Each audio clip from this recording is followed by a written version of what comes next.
I have a special message for the upcoming Tamil New Year. How the Tamil New Year is going to be relevant for the entire world is through uh, the movement of Sun into Aries. And that is really the beginning of the New Year. The New Year is not January 1st. It should be April 14th, which is when the Sun moves into Aries. And astrology explains the ups and downs in life. And this Tamil civilization is said to be as old as the Earth plane itself. There is also a theory that Tamil was spoken in all the galaxies at one point in time. So the message that I want to deliver is that the ups and downs can be attributed to the movement of the planets.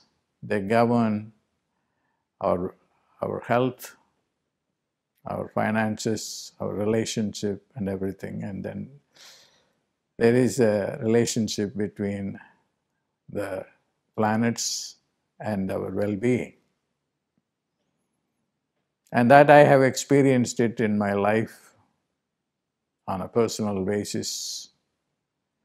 A 19-year period of Saturn was predicted that would ruin me, and it did. And that's how I came to be interested in astrology and as a great tool to fix our problems. So the good message is the movement of Sun into Aries is going to fix a lot of things for the entire world. So you will have a relief coming in as early as April 14th. And this will be a good new year. There will be opportunities that will come along. Even during this time, there will be, even as early as April or May, there will be a breakthrough medicine that will fix the corona problem. So don't worry about that. And that is meant to happen, astrologically speaking, because of the movement of the Sun into Aries, because the Sun is the life giver. And if there is no Sun, there is no life. So that is how powerful is the Sun. So we have to celebrate this and then participate in the worship of Sun. And the tools that were developed by the Vedic rishis, who are also the astrologers, are very helpful. They are in the form of rituals. There was a time that people looked down upon rituals, even within the Upanishadic period, which is the period that followed right after the Vedic period. The Vedic period was a period when people were fixing their problems through fire rituals. The fire rituals are means through which we can contact the divine beings. The divine beings can do a lot more things for us quite easily and effectively. See, what happened, the intellectual tradition will never survive, because people are not by nature intellectual. It's only a small section of people are intellectual. So what is more important is the interaction with the divine beings, named as gods and goddesses, and fixing our problems. The Bhagavad Gita, which is considered the Bible of the Hindus, says in chapter 3, if you want things that you want to enjoy in life, The only way is by ritual, because that was a contract established between the human beings and the divine at the beginning of creation. They are parasparam bhavanti. Parasparam is the word that Krishna uses, which is mutually dependent. The gods are dependent. That's a great concept on us, and we are dependent on the gods. And this kind of understanding was also there in other traditions, in the Jewish tradition, in Judaism, and also in ancient Greece and Rome.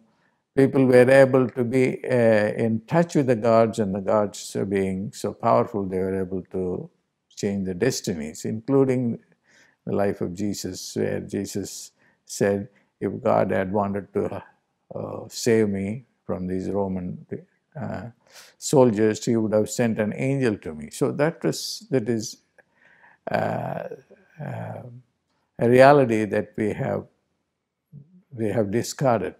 But at least in India, it has been preserved, and people do the rituals, and the rituals are very, very powerful. I have experimented this in my life and also in the lives of many of my students. Simply, breaking a coconut would change, because the coconut is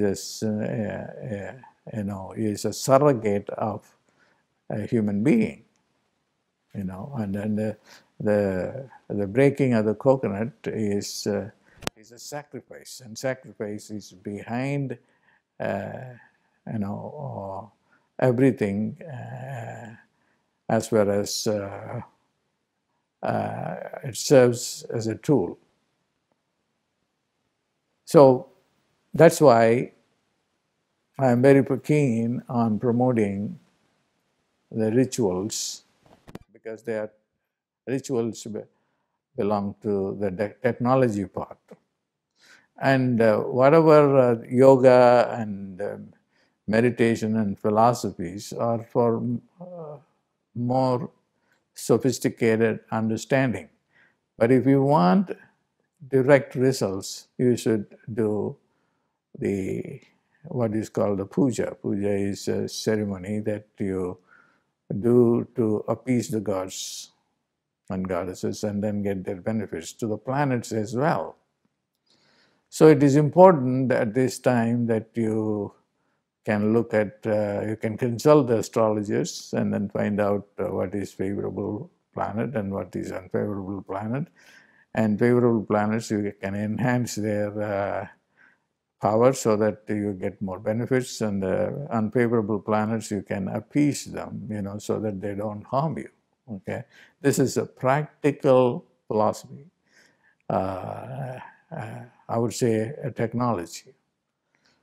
And without performing these rituals, knowing astrology to know your one's future is of no use. We know that it is bad time for us or good time for us, and we don't need the planets to tell us. So the purpose of astrology, as far as Vedic astrology is concerned, is to fix it. And then how do you fix it is just by establishing the contacts with the divine, and then the divine, pleased with your prayers, they will give you whatever you pray for. And that is in the form of fire rituals. The fire rituals are very, very powerful, because even in the Vedas, people, if they wanted money every day, they did fire ritual. Agnim mele purohitam yajnasya devam vidvijam hotaram ratnadatamam. And why do you do the very first rig in the Rig Veda says, why do you do the fire ritual? Because I want ratna. Ratna means gold, money. And then I want it every day. And then there is another rig which says, Agninath Rayim Asnavat Posham Yeva Dividive Yashasham Viravatam. I want money every day. It's a great prayer. Okay, they are not embarrassed to ask Agni, give me money every day. So what's the problem? There's no problem. Because we have down the road created an attitude towards money, and then money is bad, and then that's because of an ascetic attitude that unfortunately became a mainline intellectual tradition in India, and then and that also affected the Buddha. That's why the Buddha became an ascetic. The bottom line is this is a materialistic world. And then there is nothing wrong with the matter. And then you'll get, poverty is not a pleasurable experience. And if there is evil, I call poverty as an evil. So in order to fix all these things, and then the Vedic rishis, they just set up these rituals, develop them, and then during this tough time, I just want to give you a very simple ritual, and I have spoken about it in many times in the past. But I just want to say, the least that you can do without any expense for you is that whenever you feel a heart sorrow that's coming out of a disease that you have, for which there is no cure, like cancer or a relationship problem, some divorce or breakup, or a financial loss, or you lost a job, and then the heart sorrow is so painful. That is also due to a planet, that you can find out through an astrologer, who would tell you this is the planet that is causing the problem. So that's one way of doing that. But the one that I am offering you for you to do is just take a lime or a lemon, and then you pass on your karma, that has caused you the loss of job or money or relationship, and then go and cut that lemon. It seems to be a superstitious practice, but it is not. Just do that, and if you the cost of the lemon or lime is not that expensive, so you'll see, just roll it around your subtle body, or you can touch the body also and then go and cut it. You will have tremendous amount of relief. Or break a coconut if you can. The coconut is a little more expensive, but the lime or lemon is not that expensive. So the message for you is that the rituals are more important because they belong to the group called technologies. So I strongly recommend that, and then that's why I've asked the Asteroid as a company to focus more on remedies, and then the remedies will fix the problems. So we have a great new year, coming ahead, and then we have to be in close relationship with the divine beings, and then we need their blessings. So get their blessings through participating in these rituals. God bless.